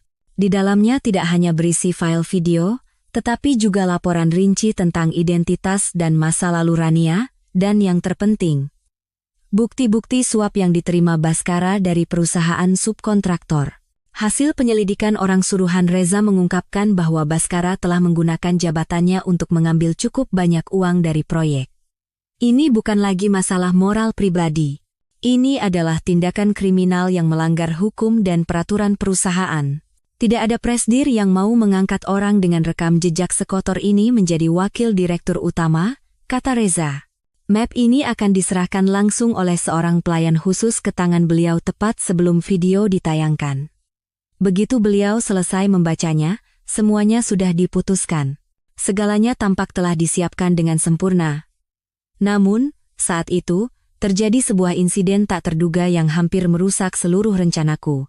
2 hari sebelum pesta, saat aku sedang bekerja di klinik, sebuah nomor tak dikenal meneleponku. Aku hampir tidak mengangkatnya, tetapi sesuatu mendorongku untuk menekan tombol jawab. Halo, apakah ini dengan Ibu Saraswati? Di seberang telepon, terdengar suara seorang wanita muda yang sedikit ketakutan. Iya, saya Saraswati. Ini siapa ya? Saya. Rania. Seluruh tubuhku membeku. Rania. Kenapa dia meneleponku? Bu, bisakah kita bertemu sebentar? Ada yang ingin saya bicarakan. Ini sangat penting. Suaranya bergetar, hampir memohon. Aku bingung. Pikiranku kacau. Apa yang dia inginkan? Apakah dia tahu rencanaku? Atau ini adalah jebakan yang dibuat Baskara? Saya rasa tidak ada yang perlu kita bicarakan. Jawabku dingin dan hendak menutup telepon. Tunggu, Bu. Rania hampir berteriak. Tolong. Hanya 15 menit. Ini menyangkut Ibu dan Mas Baskara. Saya janji tidak akan lama. Saya sekarang ada di The Corner Cafe, tepat di seberang klinik Ibu. Aku ragu. Di satu sisi, aku tidak ingin terlibat dengannya, tetapi di sisi lain, rasa penasaran dan firasat buruk mendorongku. Jika aku menolak, aku mungkin akan kehilangan informasi penting. Akhirnya, aku memutuskan untuk menghadapinya. Baiklah, 15 menit. Saya ke sana sekarang. Aku menutup telepon dan dengan hati penuh curiga, memberitahu Reza tentang pertemuan mendadak ini. Reza juga terdengar khawatir. Hati-hati, Saras. Bisa jadi itu jebakan. Aku akan segera ke sana. Aku akan duduk di meja lain dan mengawasimu. Beri isyarat jika ada apa-apa. Kehati-hatian Reza sedikit menenangkanku. Aku merapikan penampilanku, menarik napas dalam-dalam, lalu keluar dari klinik menuju kafe. Entah apa yang menantiku, jebakan atau kebenaran lain, aku harus menghadapinya. Sepertinya, sebuah adegan baru yang tidak ada dalam naskahku telah ditambahkan ke dalam sandiwara ini. The Corner Cafe didekorasi dengan gaya Eropa kuno, dengan pencahayaan kuning hangat dan alunan musik jazz yang lembut. Tempat yang sempurna untuk kencan romantis, tetapi sangat kontras dengan hatiku yang tegang. Begitu masuk, aku melihat Rania duduk di sudut dekat jendela.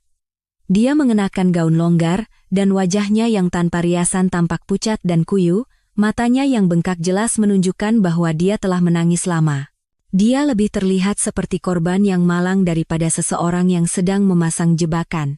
Aku melirik Reza yang duduk di meja terdekat dengan koran di tangannya, tetapi matanya terus mengarah ke kami.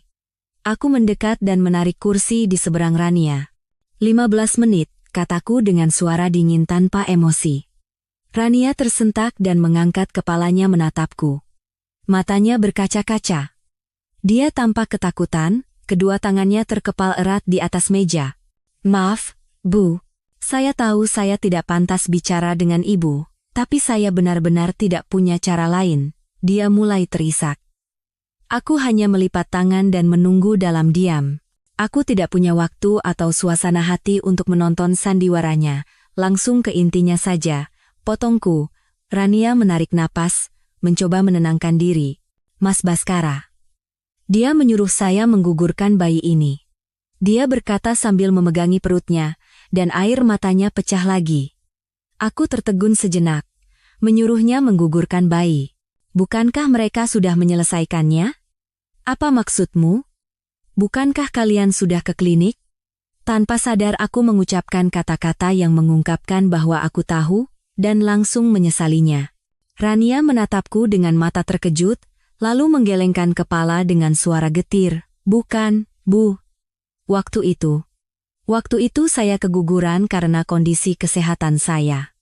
Tapi sekarang saya hamil lagi, dan kali ini Mas Bas tidak menginginkan anak ini. Rasanya seperti tersengat listrik. Hamil lagi? Sedalam itukah hubungan mereka? Dan Baskara, yang selalu mengatakan mencintai anak-anak, kini dengan dingin ingin membuang darah dagingnya sendiri. Apa yang dia katakan? Suaraku sedikit bergetar.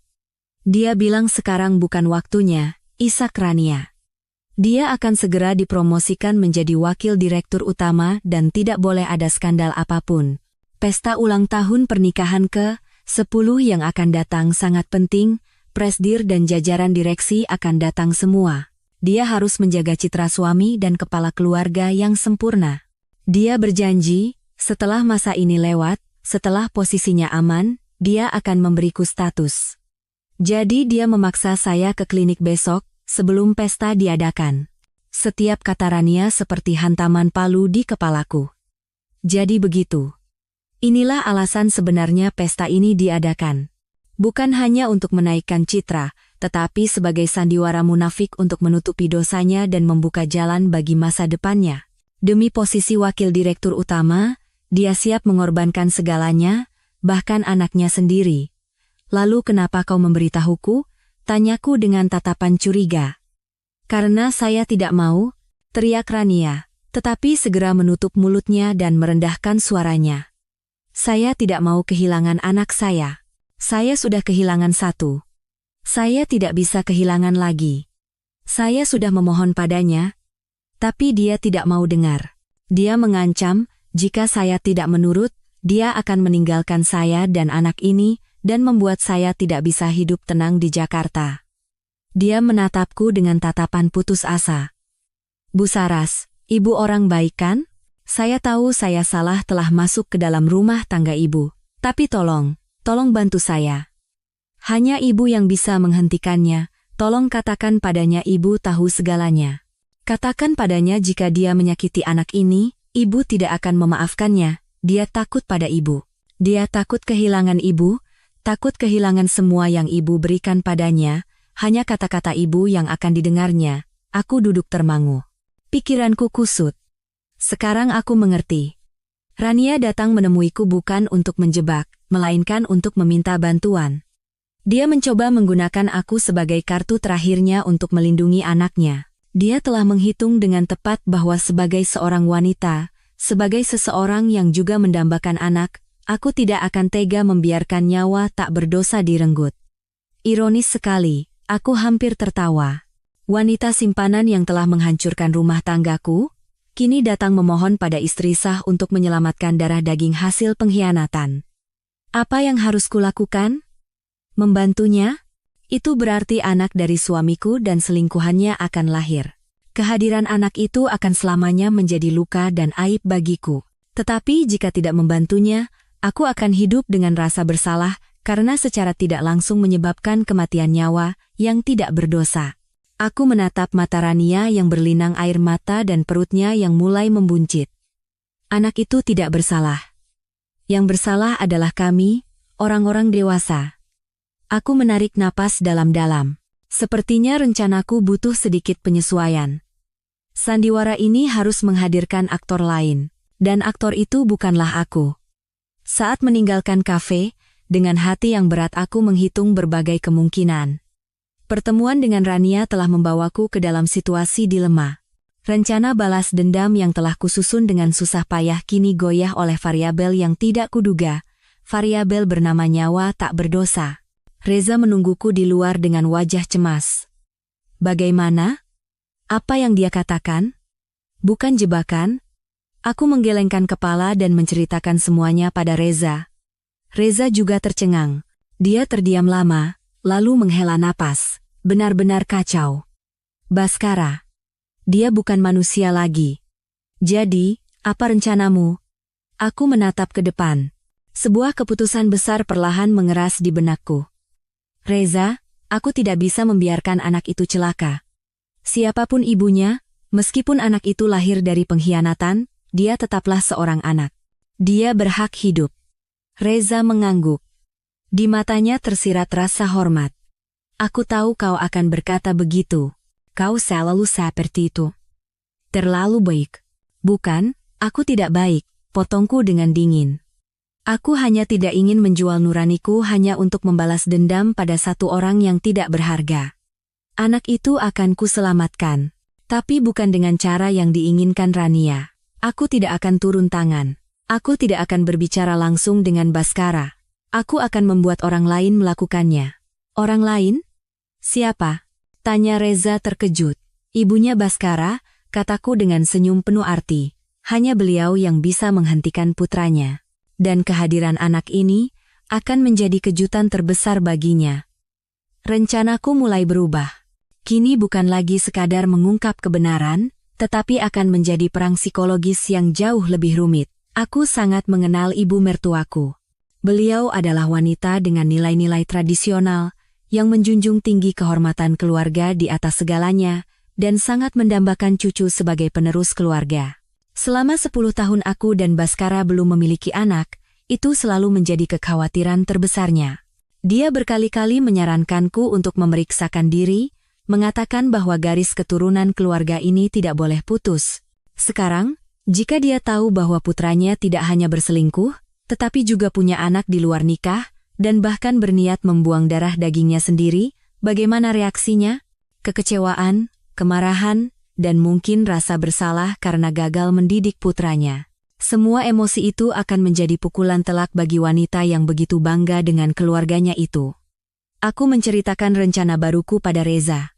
Dia tampak sangat tertarik, 2 burung dengan 1 batu. Menyelamatkan anak itu dan mengguncang internal keluarganya. Cerdas sekali. Lalu bagaimana caranya agar ibu mertuamu secara tidak sengaja mengetahui fakta ini? Tanya Reza. Serahkan padaku, kataku. Sore itu, dengan menggunakan ponsel sekali pakai, aku mengirimkan sebuah pesan teks anonim kepada ibu mertuaku. Isinya sangat singkat. Ibu, jika ingin tahu kenapa sampai sekarang belum menimang cucu, datanglah ke The Corner Cafe, meja nomor 7, pukul 4 sore ini. Sebuah kejutan luar biasa menanti Anda. Aku tahu, dengan sifatnya yang penuh rasa ingin tahu dan curiga, ibu mertuaku tidak akan mengabaikan pesan misterius ini, dan aku menelepon Rania lagi. Aku mengatakan bahwa aku tidak akan turun tangan langsung, tetapi aku punya cara untuk membantunya. Aku menyuruhnya datang ke kafe yang sama, di waktu yang sama, dan menceritakan semua fakta tentang Baskara yang memaksanya melakukan aborsi kepada temanku yang akan menemuinya di sana. Aku mengatakan bahwa temanku itu akan membantunya. Rania yang putus asa setuju tanpa curiga sedikit pun. Tepat pukul 4 sore, aku dan Reza berada di dalam mobil yang diparkir di seberang kafe, mengamati segalanya melalui teropong kecil. Ibu mertuaku tiba lebih dulu. Dia mengenakan pakaian mewah, tetapi ekspresinya tegang dan dia terus melihat sekeliling. Dia duduk tepat di meja nomor 7. Beberapa menit kemudian, Rania tiba. 2 wanita, yang satu tua dan yang satu muda, yang satu adalah ibu dari istri sah putranya, yang lain adalah selingkuhan dalam bayang-bayang, duduk berhadapan. Awalnya, Rania tampak terkejut bahwa temanku adalah seorang wanita tua, tetapi dia tidak punya pilihan lain, dia mulai bercerita. Awalnya ragu-ragu, tetapi kemudian semakin terbawa oleh rasa sakit hati dan kesedihan. Kami tidak bisa mendengar percakapan mereka, tetapi kami bisa melihat dengan jelas perubahan ekspresi ibu mertuaku dari balik kaca. Dari terkejut, menjadi ngeri, lalu marah dan syok hingga pucat pasi. Dia melompat berdiri, menunjuk-nunjuk wajah Rania sambil sepertinya memarahinya. Rania juga tidak lagi menunjukkan sisi lemahnya, dia bangkit dan melawannya. Percakapan berubah menjadi perdebatan. Akhirnya, ibu mertuaku, yang selalu berlagak anggun dan berwibawa, tidak bisa lagi menahan emosinya. Dia terhuyung-huyung dan berlari keluar kafe. Wajahnya kosong, seperti orang yang kehilangan jiwa. Selesai, kata Reza sambil menurunkan teropongnya. Bom pertama sudah meledak. Aku memandangi punggung ibu mertuaku. Tidak ada rasa puas di hatiku. Hanya ketenangan yang dingin. Ini baru permulaan, Bu. Mimpi buruk keluarga Anda baru saja dimulai. Hari pesta ulang tahun pernikahan ke-10 kami akhirnya tiba. Convention Hall Hotel dihias megah seperti istana. Lampu kristal yang menyilaukan, dekorasi bunga segar yang besar, dan alunan musik merdu dari kuartet gesek menciptakan suasana mewah dan agung. Para tamu, yang terdiri dari tokoh-tokoh terkemuka dari dunia bisnis dan politik, saling bersulang sampanye dan mengucapkan selamat. Semua mata tertuju pada kami, aku dan Baskara, sang protagonis pesta, simbol kesuksesan dan kebahagiaan. Aku mengenakan gaun berwarna anggur yang dirancang dengan indah. Kalung berlian hadiah dari Baskara berkilauan di leherku, tetapi tidak mampu menutupi dinginnya sorot mataku. Aku berdiri di samping Baskara, menggandeng lengannya, dan membalas senyuman para tamu. Aku memainkan peran sebagai istri yang bangga dan puas dengan sempurna. Baskara juga sama. Mengenakan setelan mahal dari Italia, dia terlihat tampan dan percaya diri. Dia sepertinya tidak tahu sama sekali bahwa ibunya, setelah bertemu Rania, telah murka padanya. Dia juga tidak tahu bahwa senyum bahagianya saat ini terlihat menjijikkan di mataku. Saat pesta mencapai puncaknya, pembawa acara mengundang kami ke atas panggung. Lampu sorot menyorot kami, dan ratusan pasang mata tertuju pada kami. Baskara mengambil mikrofon lebih dulu. Dia menatapku dengan tatapan penuh cinta dan memulai pidatonya. Dia berbicara tentang 10 tahun terakhir, tentang kesulitan yang telah kami lalui bersama. Dia memujiku sebagai istri yang luar biasa, penopang yang kokoh, dan sumber dari semua kesuksesannya. Tanpa Saraswati, tidak akan ada Baskara Wijoyo seperti sekarang, katanya dengan suara yang dibuat seolah-olah terharu. Tepuk tangan meriah membahana di seluruh ruangan. Banyak wanita menatapku dengan mata penuh iri dan kagum. Ayah dan ibu mertuaku yang duduk di barisan depan juga bertepuk tangan, tetapi senyum mereka sangat canggung. Mereka juga sedang memainkan sandiwara keluarga bahagia. Hanya orang tuaku yang menatapku dengan tatapan cemas. Mereka sepertinya tidak mengerti mengapa aku mengundang mereka ke pesta yang penuh kemunafikan ini. Setelah pidato Baskara selesai, giliranku tiba. Aku mengambil mikrofon darinya. Aku memandang sekeliling. Tatapanku berhenti pada Pak Dirgantara, presdir perusahaannya, yang duduk di meja VIP. Dia tersenyum padaku dan mengangguk. Aku tahu bahwa pelayan khusus Reza baru saja menyerahkan map itu padanya dan dia sudah membacanya. Aku menarik napas dalam-dalam dan tersenyum sangat cerah dan memesona. Para tamu yang terhormat, kedua keluarga, dan teman-teman tercinta. Saya sangat tersentuh dengan kata-kata suami saya. Aku memulai dengan suara yang jernih dan manis, 10 tahun. Sebuah perjalanan panjang yang penuh kenangan. Suami saya selalu menjadi suami yang luar biasa dan pria teladan bagi saya. Karena itu, untuk membalas cintanya dan merayakan 10 tahun kami, saya telah menyiapkan sebuah hadiah istimewa. Sebuah video singkat yang berisi momen-momen paling berkesan dalam perjalanan cinta kami. Saya harap kita semua bisa menikmatinya bersama. Aku memberi isyarat pada tim teknis. Lampu ruangan meredup, dan semua mata tertuju pada layar besar di atas panggung. Semua orang menahan napas, menunggu. Video dimulai. Sesuai skenario, foto-foto bahagia kami ditampilkan dengan iringan musik latar yang manis. Foto pernikahan, foto liburan, senyuman yang tak terhitung jumlahnya. Terdengar bisikan kekaguman dari para tamu. Baskara berdiri di sampingku, merangkul pinggangku dengan ekspresi bangga. Dia pikir ini adalah kejutan romantis yang kusiapkan untuknya. Tetapi kemudian, musik tiba-tiba berhenti, dan layar menjadi hitam. Seluruh ruangan bingung. Baskara juga menoleh padaku dengan tatapan heran. Ada masalah, sayang. Aku tidak menjawab, hanya tersenyum tipis. Tepat pada saat itu, layar kembali menyala. Tapi bukan foto bahagia, melainkan pemandangan jelas dari depan klinik bersalin anugerah. Tidak ada musik latar. Hanya suara hujan yang dingin dan suara klakson mobil, seluruh ruangan membeku. Semua orang menahan napas. Dan video Baskara yang dengan lembut memapah Rania masuk ke klinik muncul dengan sangat jelas. Senyum di bibir Baskara membeku. Dia melepaskan tangannya dari pinggangku, dan wajahnya mulai berubah.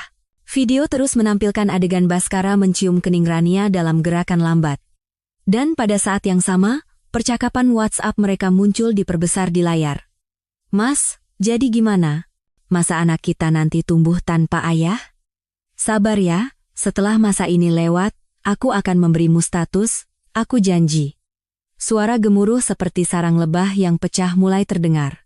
Tatapan kagum dan iri berubah menjadi tatapan ngeri, syok, dan hinaan yang tertuju pada Baskara. Ayah dan ibu mertuaku yang duduk di bawah, wajahnya pucat seperti kertas. Ibu mertuaku menunjuk ke panggung dengan tangan gemetar, tidak bisa berkata-kata. Video belum berakhir. Adegan terakhir adalah surat perjanjian jual beli apartemen Taman Cendana atas nama Rania Alicia, dengan jumlah uang muka 300 juta rupiah yang dilingkari dengan warna merah. Layar berhenti di situ, dan kemudian muncul sebaris kalimat, "Mas Baskara, ini hadiah ulang tahun ke-10 dariku untukmu. Suka?" Seluruh ruangan meledak. Keheningan pecah menjadi keributan yang tak terkendali. Sandiwara telah mencapai puncaknya. Bom yang telah kusiapkan dengan tenang akhirnya meledak di tengah-tengah acara, di depan orang-orang terpenting dalam hidup dan karier Baskara. Kekacauan menelan pesta yang megah itu. Lampu panggung masih terang, tetapi kini bukan lagi menyoroti pasangan bahagia, melainkan mengungkap sebuah tragedi yang memilukan. Keributan semakin besar, tatapan penasaran, jari-jari yang menunjuk, semuanya mengarah pada Baskara. Dia berdiri terpaku di atas panggung. Seluruh tubuhnya gemetar, keringat dingin membasahi keningnya. Wajahnya yang biasanya tampan dan berkelas kini berubah menjadi topeng syok, amarah, dan aib. Dia menoleh padaku. Kedua matanya yang memerah menatapku tajam. "Saraswati, kau. Beraninya kau." Teriaknya dengan gigi bergemeletuk. Suaranya pecah. Aku menatap lurus ke matanya. Tanpa sedikit pun rasa takut. Sorot mataku dingin dan tenang, seperti seorang hakim yang menatap terdakwa. "Kenapa kau pikir aku tidak berani?" Tanyaku balik. Suaraku tidak keras, tetapi jelas dan tegas, cukup untuk mengalahkan semua kebisingan di sekitar. "Kau berani menipuku, menginjak-injak 10 tahun kita, dan menggunakan uangku untuk membiayai wanita lain. Kenapa aku tidak berani menunjukkan wajah aslimu pada semua orang?" Di barisan depan, kekacauan lain terjadi. Ayah mertuaku, yang selalu menjaga wibawanya, tidak bisa berdiri tegak. Dia memegangi dadanya, dan terengah-engah, wajahnya membiru. Ibu mertuaku menjerit dan pingsan. Orang-orang di sekitarnya bergegas membantunya dan memanggil ambulans. Sandiwara keluarga bahagia yang mereka jaga dengan susah payah hancur berkeping-keping hanya dalam beberapa menit. Namun, reaksi paling menentukan datang dari Pak Dirgantara. Pria paling berkuasa di ruangan itu tidak panik, dia hanya berdiri dengan tenang. Wajahnya mengeras, dan tatapan tajamnya seperti pisau mengarah pada Baskara. Tanpa sepatah kata pun, dia menggelengkan kepala sekali dengan ekspresi penuh kekecewaan dan penghinaan. Lalu dia berbalik dan dengan tegas meninggalkan ruangan, meninggalkan kekacauan itu. Kepergiannya bagaikan vonis mati. Vonis yang mengakhiri masa depan dan karier yang begitu didambakan Baskara. Posisi wakil direktur utama dan segalanya, tidak ada yang tersisa. Semuanya lenyap seperti asap. Melihat Pak Dirgantara pergi, Baskara seolah tersadar dari keterkejutannya. Rasa malu berubah menjadi amarah yang membabi buta. Dia kehilangan akal sehat, berlari ke arahku, dan mengangkat tangannya. "Akan kubunuh kau." Tapi sebelum tangannya menyentuhku, sebuah bayangan melompat ke atas panggung dan menghalangi di depanku. Reza. Dia sudah berada di samping panggung. "Baskara, kau gila?" Geram Reza sambil mencengkeram lengan Baskara. "Kau mau melakukan kekerasan di depan banyak orang seperti ini? Kau sudah tidak waras? Lepaskan. Ini urusan rumah tanggaku." Baskara meronta-ronta, tetapi petugas keamanan hotel segera datang. Mereka dengan cepat melumpuhkan Baskara dan menyeretnya turun dari panggung. Dia terus memberontak dan memaki-maki seperti binatang buas yang terperangkap. Pesta ulang tahun pernikahan ke-10 berakhir dengan cara yang tidak bisa lebih tragis lagi. Para tamu berbisik-bisik dan bergegas pergi, masing-masing membawa pulang gosip skandal yang heboh. Di ruangan yang kosong itu, hanya tersisa aku, Reza, dan keluargaku. Ayah dan ibuku berlari ke atas panggung dan memelukku erat. "Nak, kamu tidak apa-apa?" isak ibuku. Aku menggelengkan kepala dan bersandar di pelukan ibuku. Perasaan hangat dan aman menyelimutiku. Akhirnya, beban berat itu terangkat. "Aku tidak apa-apa, Bu. Semuanya sudah berakhir." Ayah menatapku dengan tatapan kasihan sekaligus bangga. Dia hanya menepuk bahuku dengan ringan. Aku tahu ayah mengerti dan mendukung keputusanku. Setelah situasi sedikit terkendali, kami pindah ke ruang tunggu terpisah. Barulah di sana aku bisa duduk dan menghela napas panjang. Pertempuran terbesar telah berakhir, tetapi aku tahu proses hukum yang rumit masih menanti. "Terima kasih, Reza," kataku dengan tulus, "tanpamu, aku tidak akan pernah bisa melakukannya." Heza tersenyum tipis.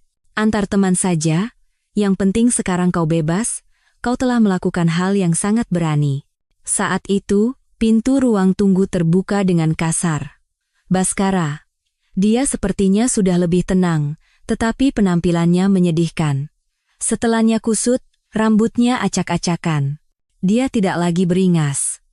Dia hanya berdiri di ambang pintu, menatapku dengan mata kosong. Dua petugas keamanan menahannya, tetapi dia sendiri sepertinya tidak punya tenaga untuk membuat keributan lagi. Semua orang terdiam. Ayahku bangkit hendak mengatakan sesuatu, tetapi aku memberi isyarat untuk menahannya.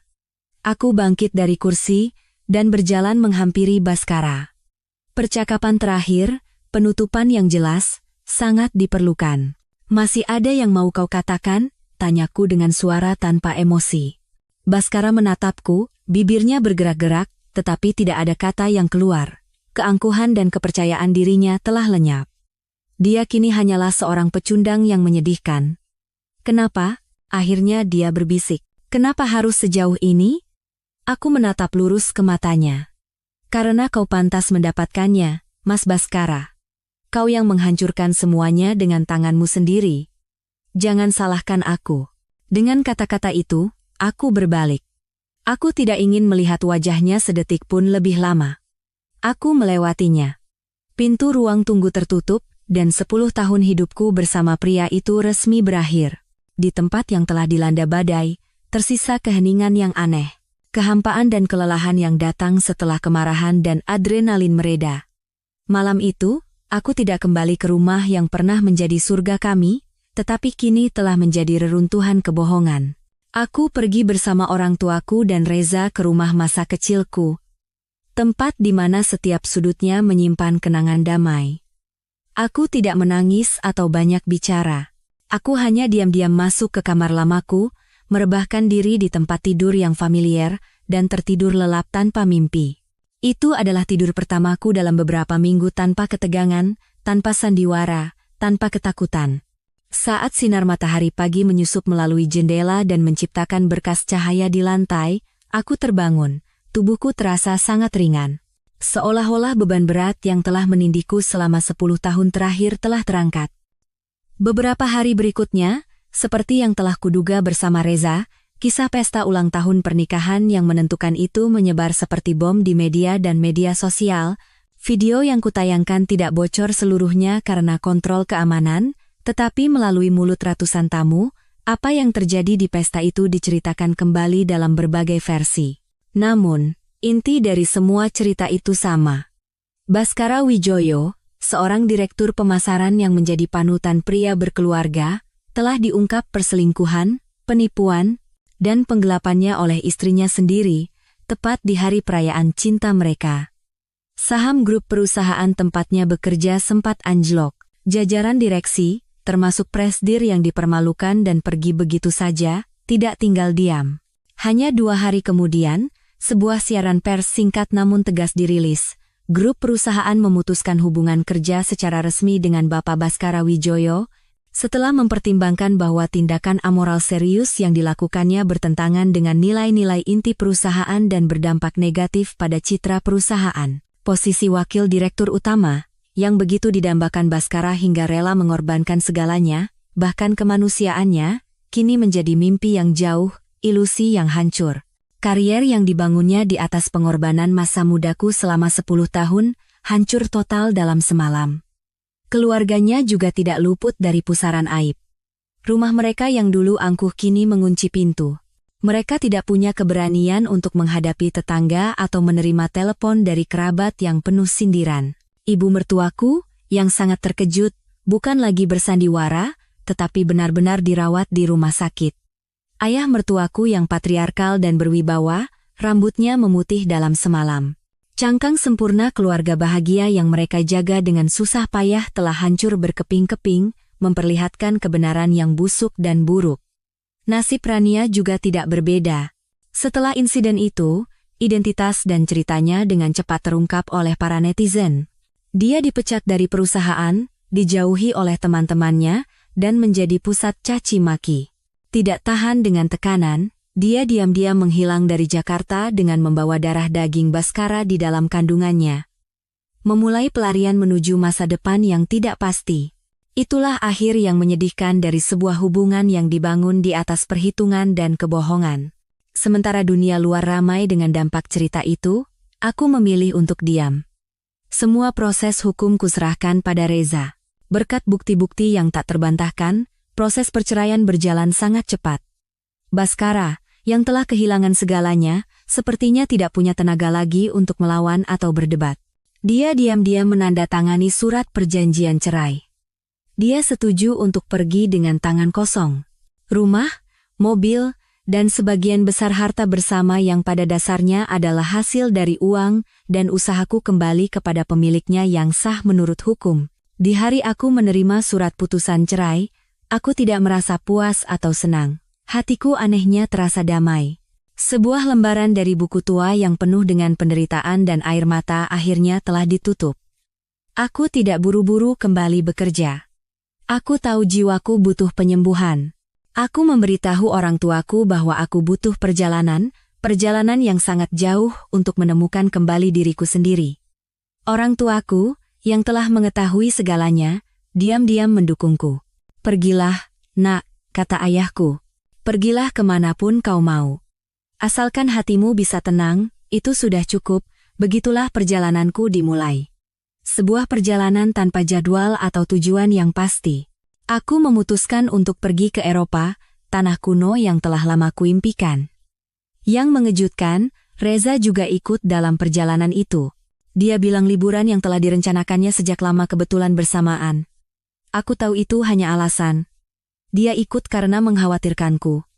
Dia tidak mengucapkan kata-kata penghiburan yang klise. Dia hanya diam-diam menemaniku. Terkadang sebagai teman seperjalanan yang menjelajahi jalan-jalan asing bersama, terkadang sebagai konselor yang dengan sabar mendengarkan ceritaku yang tak berujung selama berjam-jam. Saat berdiri di depan Koloseum Roma, yang telah menyaksikan naik turunnya sejarah, tiba-tiba penderitaanku terasa sangat kecil.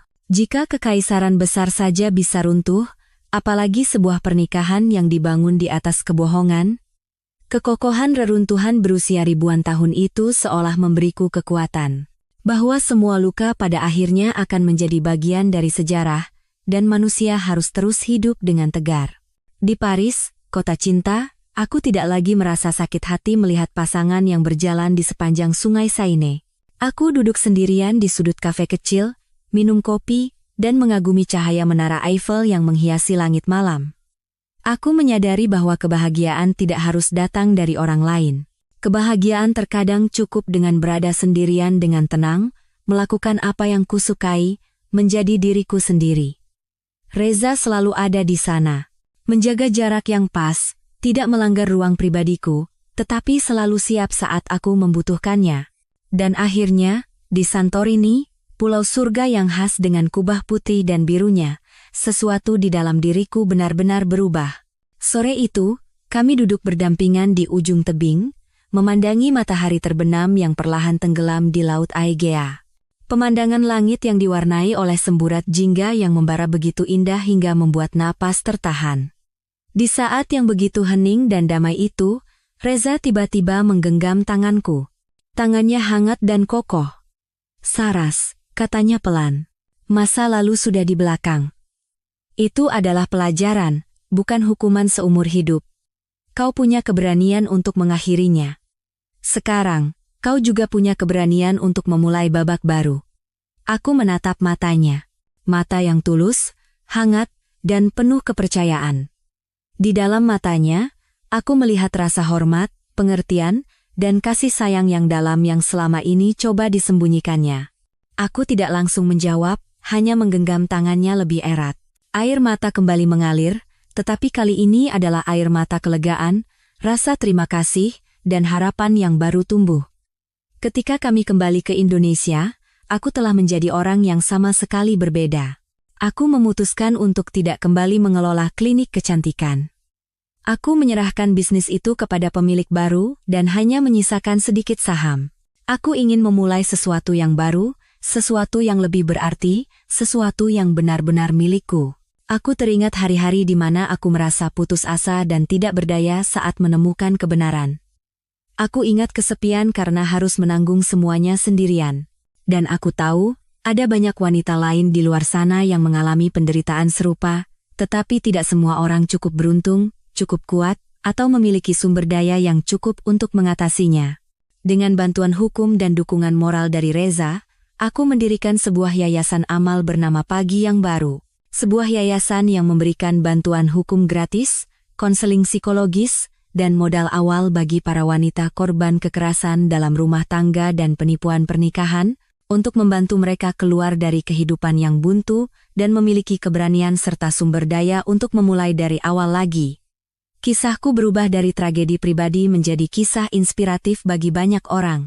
Aku menggunakan pengalamanku yang menyakitkan untuk memberikan seminar, berbagi cerita, dan membantu wanita lain menyadari bahwa mereka tidak sendirian, bahwa diam dan sabar bukanlah sebuah kebajikan, dan bahwa setelah hujan selalu ada pelangi.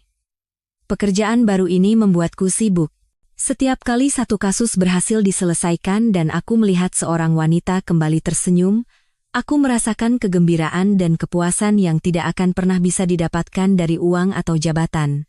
Aku telah menemukan tujuan hidupku. Beberapa tahun kemudian, di sebuah acara penggalangan dana untuk Pagi Yang Baru, aku tidak sengaja bertemu dengan Baskara. Dia bukan lagi direktur yang berkelas dan angkuh seperti dulu. Dia terlihat jauh lebih tua dan kuyu, dengan uban di rambutnya. Dia bekerja sebagai sales di sebuah perusahaan kecil. Dia tidak diundang, mungkin hanya ikut dengan tamu lain. Dia berdiri di sudut, diam-diam menatapku yang bersinar penuh percaya diri di atas panggung. Di sisiku, berdiri Reza, suamiku saat ini dan salah satu pendiri yayasan. Pandangan kami bertemu sejenak. Di matanya tidak ada lagi kebencian atau amarah. Hanya penyesalan yang terlambat dan sedikit rasa kagum. Dari kejauhan, dia sedikit menundukkan kepala padaku, lalu diam-diam berbalik dan menghilang di antara kerumunan. Aku memandangi punggungnya. Tidak ada gejolak apapun di hatiku. Semua kebencian dan rasa sakit telah benar-benar hilang seiring waktu, hanya menyisakan kedamaian. Dia punya hidupnya, dan aku punya hidupku. Kami telah menjadi dua garis paralel yang tidak akan pernah bertemu lagi. Malam itu, setelah acara selesai, aku dan Reza berjalan-jalan di Taman Suropati. Angin malam yang sejuk membawa aroma rumput yang lembut. Dia dengan lembut merangkul bahuku dan memberikan ciuman ringan di kepalaku. Lagi mikirin apa? Lagi mikir betapa anehnya hidup ini, aku tersenyum sambil menyandarkan kepala di bahunya. Saat satu pintu tertutup, rasanya seperti dunia kiamat. Tapi ternyata, itu hanya untuk membuka pintu lain yang lebih baik dan lebih cerah. Aku telah kehilangan sebuah keluarga yang dibangun di atas kebohongan. Tetapi kini, aku telah mendapatkan keluarga baru yang lebih utuh dan tulus, kebahagiaan yang baru. Aku telah menemukan kembali diriku sendiri, Saraswati, yang kuat, mandiri, dan tahu cara mencintai.